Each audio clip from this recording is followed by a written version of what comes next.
I'm excited to welcome everyone here today. My name is, for those of you who are new to the Private Sector Emergency Management Association, my name is Julie Roberts, and I am one of the founders and current president of PACEMA. And so we're excited to have you here today for our February monthly webinar series. And again, for those of you who may be new to PACEMA, the Private Sector Emergency Management Association was started about 2.5 years ago after seeing a need for a group that could focus on business and industry NGO partners coming together and collaborating prior to disasters, and then when something happens, being able to come in and support those communities. And so over the last 2 years, we were activated for Hurricane Ian, and we're able to support our business communities down there in the southwest side of Florida. And then we've also been activated in monitoring things like Hurricane Idalia and also the Maui fires. And so if anybody has any questions at the end of this, please let me know or put them into the chat, and be happy to share additional information on PACEMA with the group. And so with that, I am going to introduce Molly Kellogg-Schmock. And for a little bit of awareness, Molly and I have been friends for about 15 plus years now. And about it was a year and a half or almost 2 years ago now, after starting PACEMA, I said, I really need somebody to help me with communications. And I reached out to Molly. And I really should have reached out to Molly as one of the first phone calls, because she's definitely helped us put PACEMA on the map and make a lot of changes. So when you're receiving our newsletters or on our webinars or any of the marketing and communication, that is because of Molly. And so I'm thankful to have her as part of this team. It has been one of the best things that I could have done was asking her to team up with us. And so I'm excited because today she is going to go in and talk with you guys about a new company and a new project that she has created that is focused on crisis communication and helping companies prepare themselves. We can prepare ourselves and help companies prepare ahead of time for all types of disasters from a business continuity standpoint or a collaboration standpoint. But when something happens, if your team is not ready to respond to the media, then it doesn't matter how much other preparedness you do. It can really cause you brand issues, and not always is it the right spokesperson that's out there. You know, I always say I feel really bad in small communities when they have, an active shooter situation and cameras get, CNN showed up and all of a sudden you have 15 cameras in front of this local official, right? And so it's how do companies think about and prepare ahead of time? And so with that, I'm going to turn it over to Molly. I'm going to go in and share my screen. If you guys have questions as we start to go through this, please put them into the chat. And at the end of it, we'll be happy to go in and answer any questions you have as well. So with that, I am going to turn it over to Molly and let her take it away. Thank you, Julie. Since working with PACEMA the last 2 years and getting to know all of you, one thing has become very clear, and that is regardless if you are in emergency management, crisis management, risk management, along with crisis communications, we are kindred spirits. In our individual professions, we both think about every conceivable thing that could go wrong. We are constantly surveying and seeing details that others never even detect. We write plans and then we rewrite plans that we hope we never use. And we celebrate on the days when absolutely nothing happens. So hi, I'm Molly. And for more than 20 years, I have dedicated my communications career to protecting the reputations of both my clients and my employers. I'm also a native Floridian, just so you know. Today, we're going to tackle a problem that did not exist 10 years ago, but one that is quickly becoming a massive liability to companies like yours. Let's start at the very beginning with the word crisis. The Greeks gave us the word and the definition. A moment of opportunity that bifurcates into life or death, victory or defeat. That's pretty clarifying, in terms of what we want the outcome of any crisis we are dealing with to be. Definitely victory, definitely life. Crises come in various forms, man-made, natural disasters, and the quicker technology advances, so too does it drive the chance of a crisis upward. Today, more than 86% of companies have been impacted by a cyber attack, and the disruptions are costing millions of dollars a day to recover. Most organizations do plan for such disruptions, and many rebound from them. But unfortunately, even that planning hasn't kept pace with the growing activity. Now that we know what the Greeks did, a mere 3,500 years later, UK's Collins Dictionary gave us permacrisis as their 2022 word of the year. It was on the heels of COVID, the war in Ukraine, global warming, and rising inflation.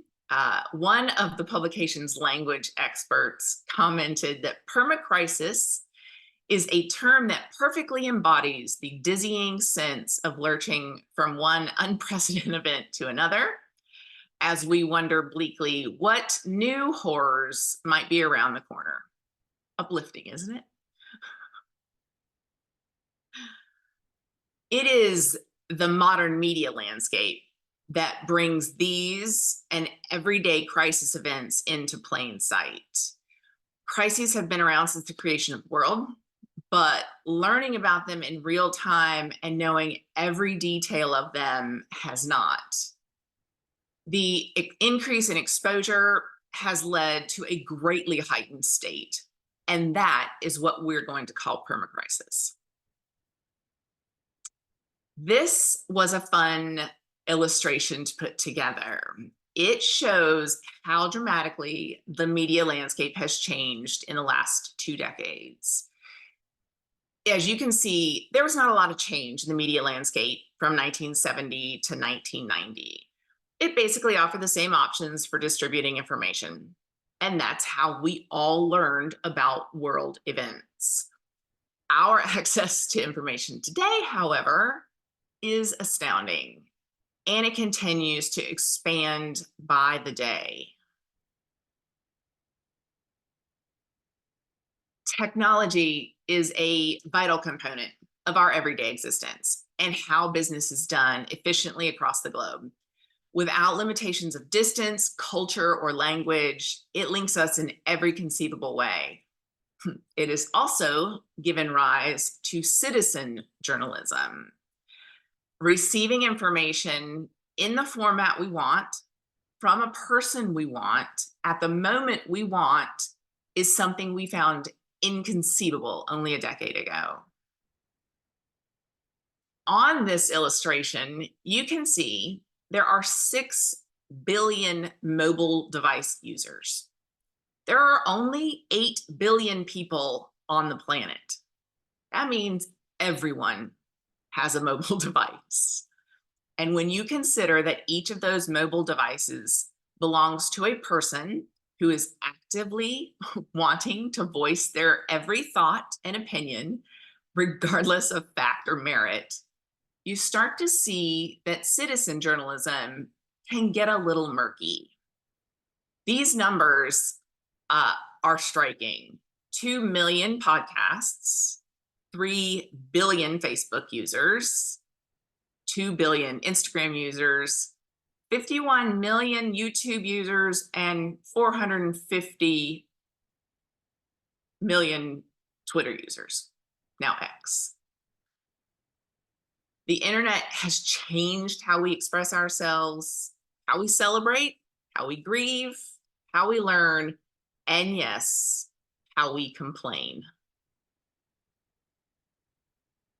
I listen to and read the news every morning. And every morning, I shake my head at some new mess that a company, organization, or person has gotten into because they didn't anticipate what the repercussions would be from a quick statement, action, or post they made. Let's take, for example, Cloudflare. Cloudflare found themselves needing to lay off staffers recently. The workforce at the level most of the layoffs were going to be made was between the ages of 25 and 35. Highly proficient in digital media and extremely open with their online communities. One staffer sensed she was going to be let go during a scheduled Zoom meeting and decided to record it with the company's HR person. What happened during the meeting was nothing less than cringeworthy. The ubiquitous statements led the staffer to push for more answers on her dismissal, and all of that led to was more use of jargon that meant almost nothing. The staffer's post, when she posted it, received 23 million views. It made national headlines and created a narrative about Cloudflare that they never saw coming, but then had to deal with on the fly. It was this short-sightedness that leads most companies to ignore the consequences of leaving strategy out of their crisis communications. And this happens every single day. A crisis in the business world is no longer relegated to the things that risk managers, emergency managers, and crisis teams work on. The brand and reputation of companies are being ruined on a daily basis because those same planning strategies are not being implemented in communications. So why aren't leaders making proactive crisis communications planning a priority? It's the excuses we all tell ourselves when we don't want to deal with something that is difficult or uncomfortable.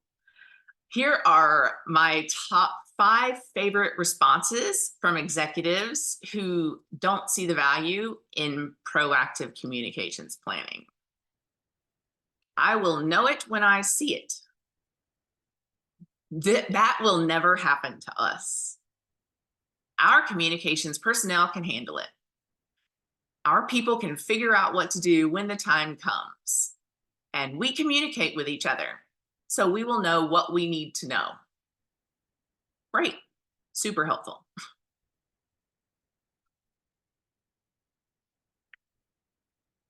Now that we've covered all that, let's take a look at the problem we're going to discuss today. Ad hoc crisis communication efforts erode brands and obstruct goals, and they present a critical obstacle to success. Simply put, communicators who react to a crisis one event at a time diminish a brand's value and company's reputation, and it makes reaching the goals it set for itself difficult, if not impossible. So why does that matter? When it comes to communicating about a crisis, either a natural disaster, a man-made threat, or something else, there are significant consequences for not taking swift and strategic action. If a company is unprepared, a crisis can quickly escalate, especially on the internet. It can erode public trust. It could distract your team from daily projects and goals. It could negatively impact your brand and reputation. And it can have significant and long-lasting financial impacts. You may be thinking, well, these consequences are nothing new, but they are. Before the steep increase in media channels, a company would have plenty of time to assess a situation, determine a messaging strategy, and provide a response to reporters before the evening edition of the news.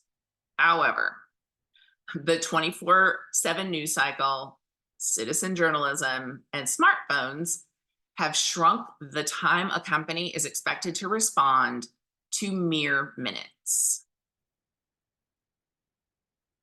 Resilience is the speed at which homeostasis is achieved after displacement, or plainly stated, how fast can we get back to normal? Taking into account the field or the fact that a response to a crisis needs to happen almost immediately, we would need to learn how to work at hyperspeed to keep up. When considering all the factors we've discussed already, we need a clear path to crisis response communications, and that is the solution to the problem we are tackling. On a global scale, companies need to create intentional and integrated crisis communications programs by proactively seeking out threats and vulnerabilities before they occur. The MOAT framework is an incremental and strategic approach to fortifying a company's brand and reputation against its greatest threats and vulnerabilities. Through it, we'll be able to tackle corporate hubris, instill an organization-wide recognition that crises will happen to your company, and sensitize personnel to the crisis most likely to occur. Prepare, protect, practice, and prevail are going to be our roadmap to get there. Today, I'm going to guide you through each one to help you gain a greater understanding of how you can use them to fortify your own company.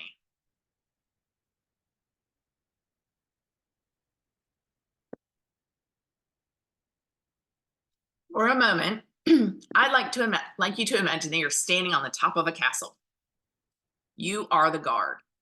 Your job is to make sure that the structure, the people, and everything around is secure and remains safe. You first want to gaze out over the land to see anyone who might try to attack. Then you turn and look inside the walls so you can identify what might cause additional harm. You study the geography and understand your vulnerabilities, and you watch and listen to the people to learn of new threats. You continue until you've made a list of all that could occur.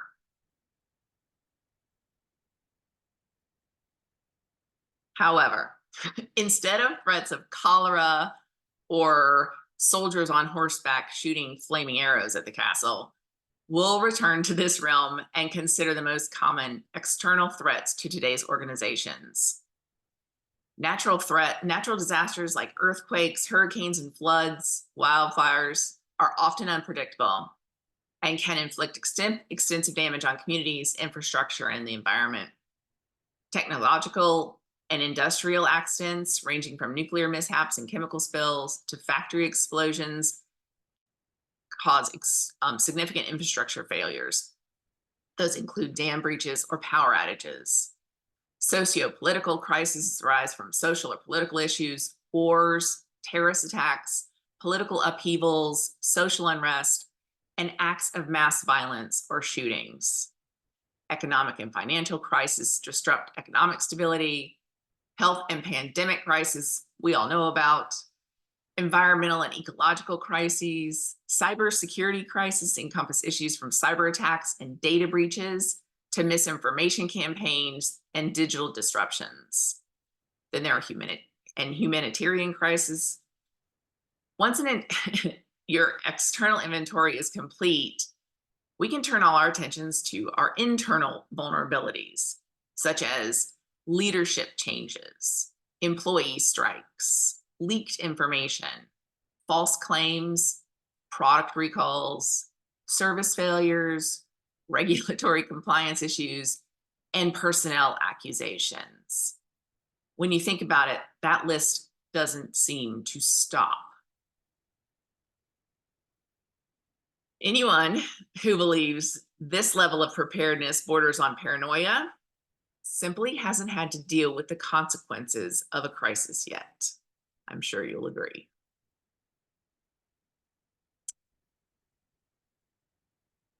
Once a complete assessment of vulnerabilities and threats to your company is complete, and that is a very overwhelming process, it's time to move on to protect.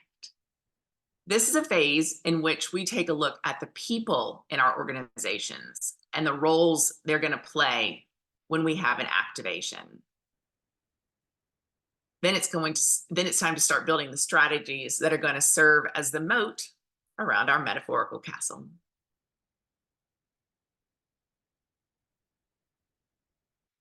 While 56% of companies say they have a current crisis communications plan, 80% of those companies' executives said it is not well understood by the company. If a team doesn't understand the strategy, that means they did not help in its creation, and they have no idea what their role and responsibilities are when the time comes to execute it. One of the most critical parts of this framework is building a team that spans all areas of your company. That includes legal and finance and operations and HR and communications. Eliminating the silos that restrict information sharing while making sure everyone involved in the process understands the value of preparation will be invaluable when faced with an activation. To determine who is suitable to be on these teams, look at individual strengths and weaknesses. Anticipate how they will perform in a high-stress team situation. If you don't know yet, have the team participate in an escape room scenario. It will become obvious very quickly who performs well under tense conditions and those who may not. Each member also needs to know exactly what they are expected to do when called upon.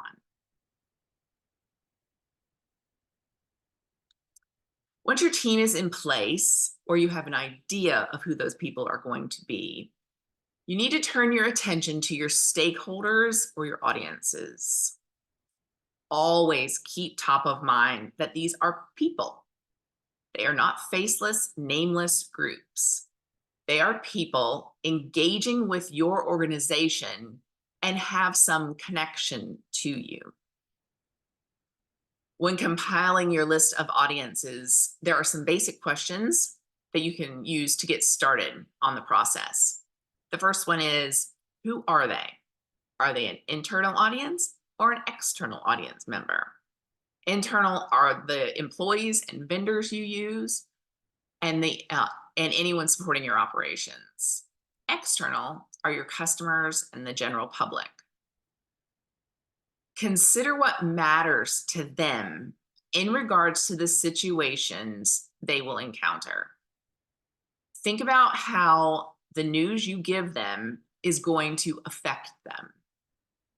An easy way to think about that is asking, what about this situation is going to be most bothersome to them? Consider how much information they are going to be able to take in and process about the situation. If the information is upsetting, it will be important to craft messages that don't make the situation worse. It will also dictate how often and how much you continue to communicate with them after the initial contact. Lastly, are the channels that they are most likely that they use to receive information. This process is one you really want to take your time with, because it is the foundation of preparing messages that will be used in a crisis, and nuance can make all the difference in getting back to homeostasis quickly, or living in that permacrisis state with all the pitfalls that it brings with it.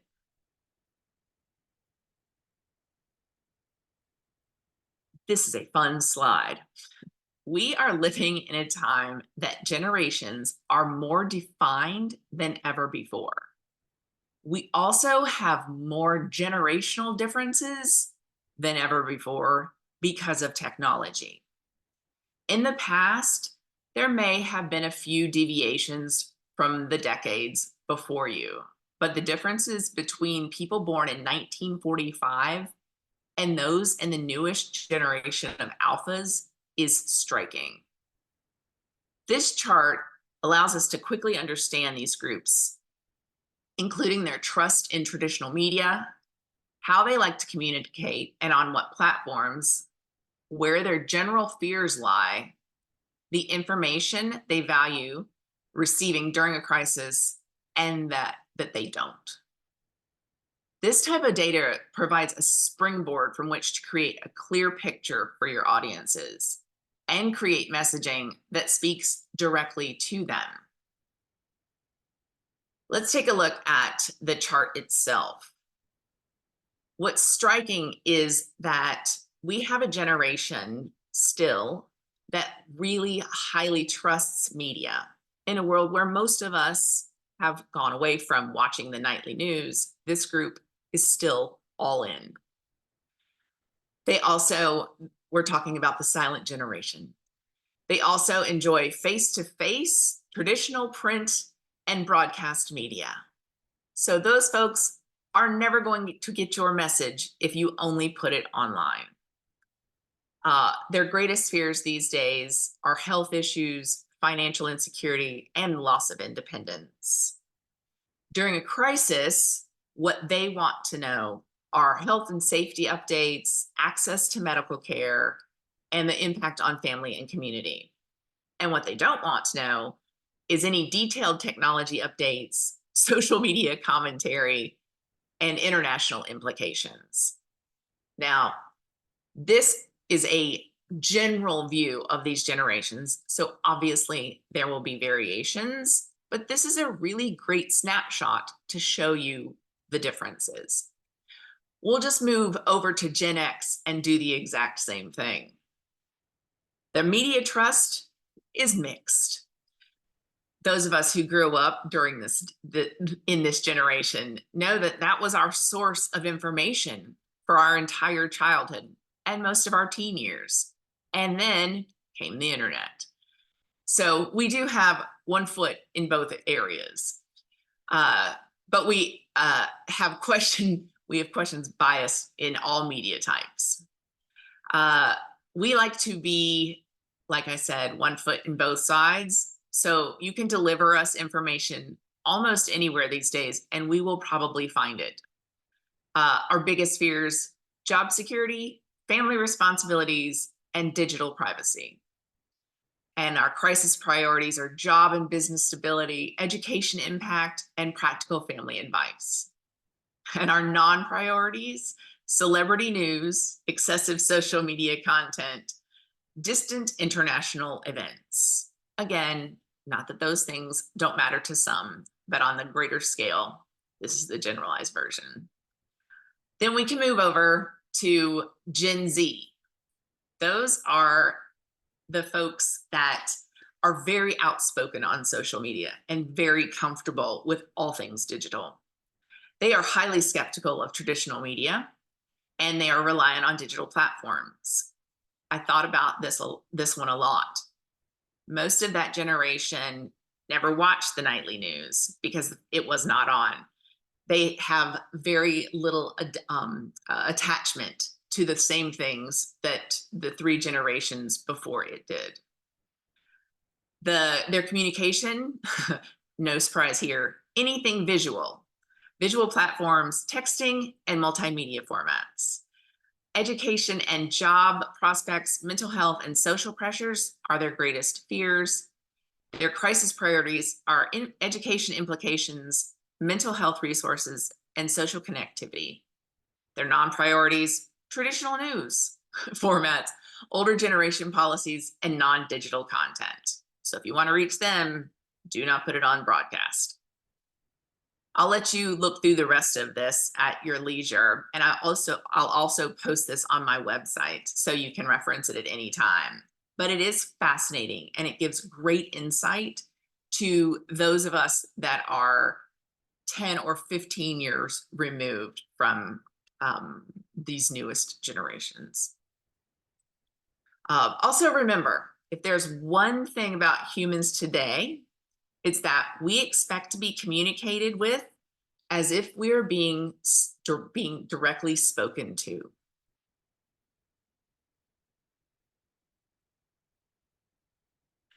All right.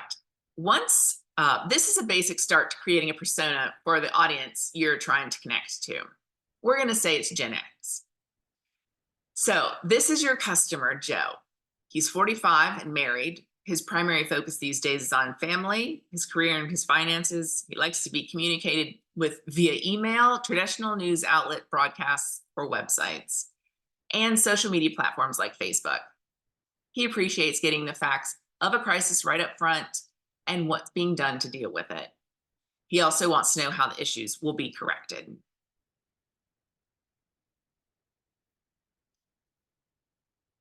Once you know who you're communicating with, it's time to craft the messages that will convey crisis information. Utilizing the 6 C's of messaging will help ensure your communications resonate with your intended audience. We'll briefly go through each one just to highlight the important parts of them. Consistent. Make sure your messages always match the truth, fit your audience, and reflect your company's purpose, way of doing things, and style. A crisis does not mean you leave behind what you've been doing before. You continue your corporate voice throughout those messages. Being too confident or optimistic, especially if you're usually humble and careful, can make people trust you less. Changing your message during a crisis and then afterwards can also make people wonder what you're doing. Being clear. Your messages and statements must be clear and easily understood. Avoiding ambiguity or jargon. A useful test is if 8th grade students can comprehend your message at some level, you're on the right track. Concise. Keep your messages brief and clear. Use as few words as possible. If it takes more than 2 sentences, it's too long and will likely be forgotten or unused. So aim for 1 or 2 short sentences that clearly say what you mean and use these to create straightforward statements. Compelling. Make your messages engaging and emotionally resonant, ensuring they connect with and are memorable to your audience by asking why they should care, why it matters to them, and if it will prompt a response. Aim for messaging that truly resonates and compel. Credible. Ensure your messages are believable by balancing the urge to impress with the need for honesty. Question if your audience will believe you, if you can fulfill the promises made, and if your statements are supported by solid evidence, since credibility is essential for trust and loyalty. Creative. To create messages that are memorable, believable, concise, and clear, you must be creative, finding unique and novel ways to present your ideas and perspectives that grab attention, giving you more freedom to make an impact with your audience. It's challenging, but it's rewarding.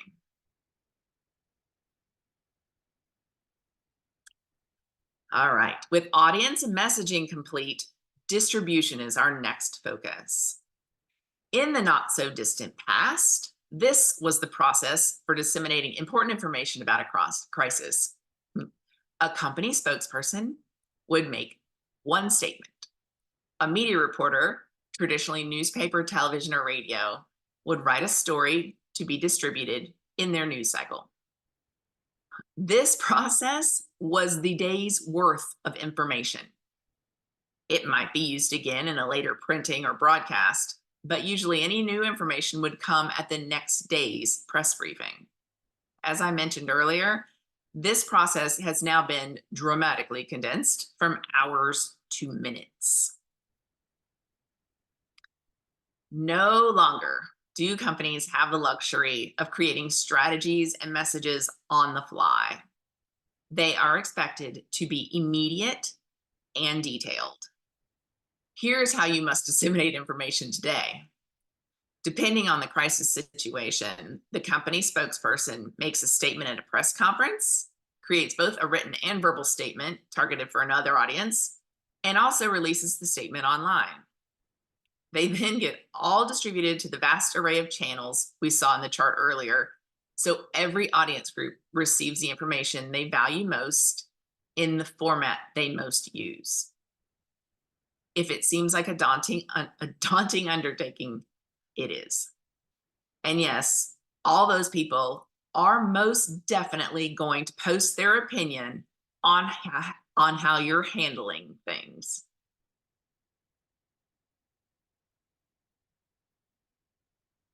To bring this all together, we'll go back to Joe. In this lower level crisis event, Company Z sends a targeted email with information that is most important to Joe. They don't include details that are not of high importance to him. Then they release a statement to the press regarding the situation, and they publish a version of it to their Facebook and Instagram accounts to maximize the chances that Joe sees it. This targeted approach not only gets information into the hands of Joe, but also mitigates the online chatter that can arise when stakeholders don't feel they are being given the right details. Because today's public expects transparency, authenticity, and immediacy, it is important to have current materials at the ready for the media to access and reference when a situation arises. Things to keep in your evergreen media library include B-roll or stock video, company images, including leadership headshots and their bios, frequently asked questions about the company, and background of the company's products, services, and history. This eliminates the need for reporters to seek out information online that may be less credible or even inaccurate. Remember, if they can't find it quickly, they'll find another source. Completing the prepare and protect portions of this framework are huge achievements once they are done, but they are difficult to implement if your team hasn't put them into action. Creating real-world scenarios to exercise helps them create muscle memory that can be deployed quickly and efficiently. The last place you want to try out a new plan is when you have to. Adopting a schedule to practice your plans multiple times throughout the year provides the opportunity for your team to familiarize themselves with potential threats and build confidence in the role they must play on the team. To make the most of your practice, craft exercises that combine multiple high threat scenarios. For example, a cybersecurity breach set during a weather event, all done while the CEO is unavailable. That will help create opportunities for learning and ultimately help the team hone their collective skills. During the exercise, it's important to follow the created plans, but also maintain flexibility once complete. A thorough assessment of what went well and what didn't should be carried out with applicable edits made to the plans. Remember to make notes all along the way, including your times, actions, and statements, and any materials distributed. It is easy to forget, so make those in real time and add them to the plan.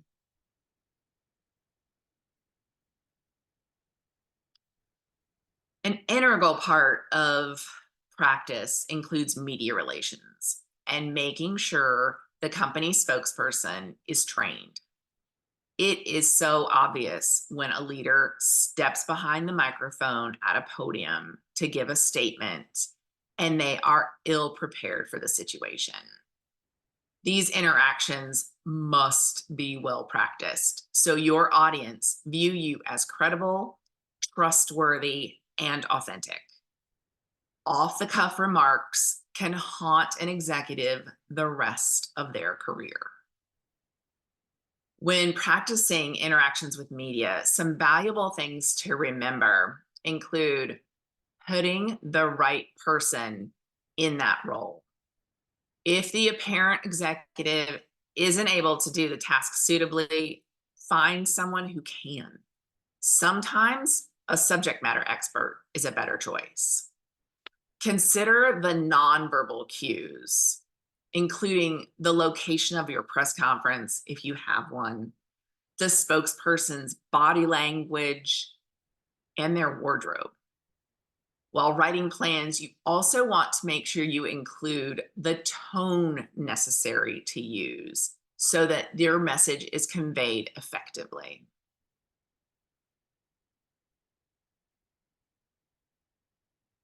With all those strategic plans compiled, the final component is prevail. This phase is ongoing. It is constructed in a way that allows for companies to face any incidents while returning to homeostasis quickly. It also provides a secure layer around that company. Creating a 360-degree view dashboard to monitor and alert your team to your threats and vulnerabilities will allow for speedier action during times of incidents. It may also allow for decreased impact on the company or mitigate the situation completely. Quarterly updates to the materials you've created will keep materials fresh and up to date, as well as spotting anything new that needs to be added to your arsenal. An update on the current state of threats and vulnerabilities is a good practice to adopt during leadership meetings. Even the smallest detail could prevent or mitigate a crisis if heard by the right person. Finally, a concerted effort should be made to assess your team's mental health, stress level, and general well-being throughout this entire process. Although this framework is created to ease the stress of unanticipated crisis events, it is important to keep your team's health top of mind. Years of experience, study, and quite a bit of trial and error have culminated into the development of the MOAT framework. It offers a proactive guide for navigating crisis communications. Because I love technology almost as much as I love communications, I wanted to share how some emerging platforms can play a part in your proactive planning process.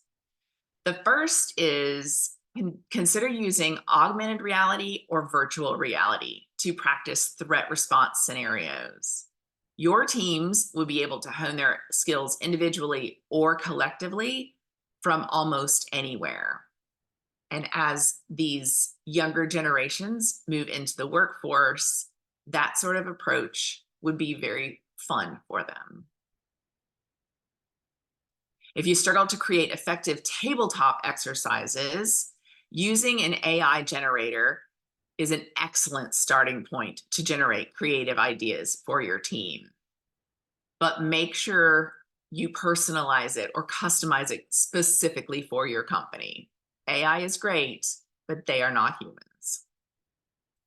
And lastly, don't forget that for all the technology at our fingertips, nothing beats the perspective of another human expert when humans are at the core of who you need to communicate with when a crisis occurs.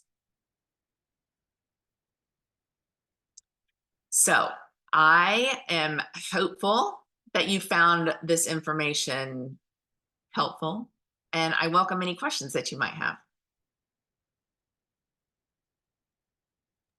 Molly, thank you so much. I see we have a couple chats. I'm going to stop sharing now. Okay. Let's see. Does anybody have any questions? Please feel free to come off mute if you do. I do see a question in the chat from Clarence. Yes, we will be sending out the presentation and slides, Molly, correct, to our full distribution list later, probably sometime tomorrow. Yeah. And I'm also I'm in the process of creating a downloadable version of the Permacrisis Playbook so that you can review the tips and process at your leisure. As soon as I have that done, I will let people know. Perfect.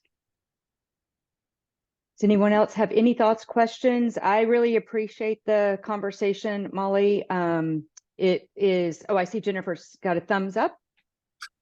Hey, Molly, are you on LinkedIn? Because I just think this is so phenomenal and timely. No matter how much I think about best practices in emergency management and preparedness for this is so revealing again, a reminder. If you are, I would gladly repost it from my link because this was excellent. Thank you. Thank you very much. I'm glad you said that. It is very timely. And I think that's one of the reasons I've been working on a crisis communications plan to really for this exact thing for a couple of years or a process, because I am astounded that most crisis communications resources, when you go online, are downloadable templates, which are great if you have no problems and your company has no issues. It is almost impossible, though, to plan what you need to with those limited resources. And I really have been thinking this through on every conceivable level and using all of my experiences to really produce something that is usable and helpful. Yeah, helpful. Thank you. You're welcome. Wade, I see you have a question. Okay. Yes, thank you very much. Thanks for presenting this today. It's great information. Wonder if you could just talk a little bit more about something you said at the beginning. Response to crisis needs to happen immediately. Can you kind of define that a little bit? Are we talking after the onset of an incident? Are we talking seconds, minutes, hours, the same day, the next day? What do you consider immediate? In today's world, it is becoming so much more common for us in our roles to be notified of a crisis by the public, by someone who's videoing it or live streaming it. That sort of environment is scary because then you are constantly in permacrisis, worrying about what's coming. As far as when it comes to response, it needs to be accurate and thorough and have all of the details that you can produce so that when you send it out, everyone understands it and can use it. There is no specific, this many minutes that I have found or could use at the moment, just because there's so many variables. Go ahead. Oh, I was gonna say, when Molly and I were talking about this, Wade, we were talking about the Alaska Airlines flight, right? And there was somebody filming from the plane when the hole blew out, and they were able to immediately distribute that from the plane before the airline really even knew what was going on, because you have Wi-Fi now on planes, right? So it really is, depending on the situation, I always say, like, active shooters, you can train if you're a company or an entity, you can train your people how to answer the calls for this. But if you don't train them for something like that, by the time headquarters finds out, your customer service line's already ringing, right? And so this, I've also heard it referred to as a 25-hour news cycle, right? Like, we never get out of the news anymore. And now with social media, it's even more. And so, but to Molly's point, you got to have that accurate response, but you can't wait till a 5 o'clock press briefing to do that. Yeah, there's so many opportunities for misinformation these days. And if it's not provided, even a kernel of information that we will give you more details at this time, that's going to be plugged with information that's somebody else has come up with. Everyone is an expert on everything today. And we know that it's not true, but it does not stop us from believing things that we see. And that's why having something in place before a crisis happens makes so much sense. It is being able to pull that out quickly. If the information needs to be tweaked, it is, and then it can be disseminated. And then you also have a plan of, okay, well, here's what we need to do next, and here and here and here. who needs to be on camera if it's a statement that's going out. You know, is that a expert in a field?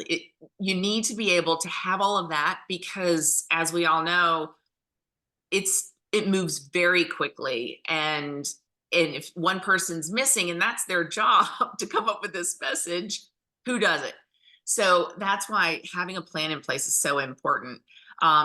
So there is a variable time factor in there, but the quicker, the better, as long as it's accurate. And even if it is, we are working on it and we are going to get you information just as soon as we can, to kind of curtail some of the chatter that might come up very quickly. But the time frame has shrunk so dramatically, and I don't see that changing ever. Yeah, thank you for putting that into perspective and adding that clarification too, because I think we do have to be careful about, as you pointed out, sacrificing accuracy and factualness for timeliness. So Yeah. there's a balance there, I guess, a little bit. Absolutely. But Yeah. the faster we can do that, the better, is what you're saying. Yep, absolutely. And then Kathy has a question, Molly, suggestions on how to recover from a communication screw up. So many of those. I am a big believer in apologizing. I'm a big believer in saying, this was a mistake, we're correcting it, whatever that is. People value honesty and authenticity. Again, we live in a world that is so transparent, that covering things up just makes it worse. And so let's say the wrong information got disseminated, that was the communications response, or mess up, then the response should just be simply, we made a mistake, here's the correct information, we will not let that happen again as long as we can help it. But being authentic and honest, I think that gets a lot of, it builds a lot of goodwill, and it gives you credibility, and people recognize we are human. And I think that's one of the best tactics to use. I hope that helped you. Okay. Yeah, I mean, I think that's right. You want to respond, you want to correct the record. And if we talked about it the other day when the oil spill happened, and one of the leadership out of BP stood there and said, I want my life back. And people were saying, but everyone wanted their life back that lost their life, right? And so how do you come back and correct that situation? So Yeah. I'd have and to go being back humble and admitting it. And I will also say, having been in the communications world and in leadership positions inside of government agencies, the other answer to that is you also don't throw people under the bus, and you don't fire a scapegoat if something happens, right? You admit to it, and then people learn their lessons and you move on. So, and I think that's a huge part of having a team environment and moving through this process in a team, and making sure they understand there's no blame. Nobody's blaming anyone throughout this process. Mistakes happen, absolutely, but no blaming. And letting people do their job without worry of being fired for whatever that was. But and that's why training comes into play. Practice, practice, practice, so that muscle memory of what is needed, it just comes to you and you're able to execute it and move forward. The big mistakes come when someone is unprepared and is just shooting from the hip. Exactly. So with that, we have about 5 minutes. Is there any other questions? Feel free, jump on either in the chat or ask the question on the group. Okay. You So can if no more, email me, please. Molly@moatstrategies.com. I'm happy to answer any questions you might have. But I love communications, so ask me anything. That's what I like to do. And I put your contact back up here. And again, like I said, we will be distributing out the recording and the slides, and look for more information coming through PASEMA. And for those of you on the call, mark your calendars. We are having our first PASEMA event, in-person event, which will be May the 7th and 8th or 8th and 9th, I'm sorry, in San Antonio. It's called Vision Cast. And so I hope to see all of you there. We will be sending more information out on that. And if you are on the call, but you are not receiving our newsletters or on our distribution list, please reach out to me and or Molly, and we will get you added to that. And I appreciate everybody for being on today and look forward to our future conversations. So I hope everyone has a wonderful rest of your day. Thank you so much. Thank you, everyone. Well done. Thank you. Well done. Thank you.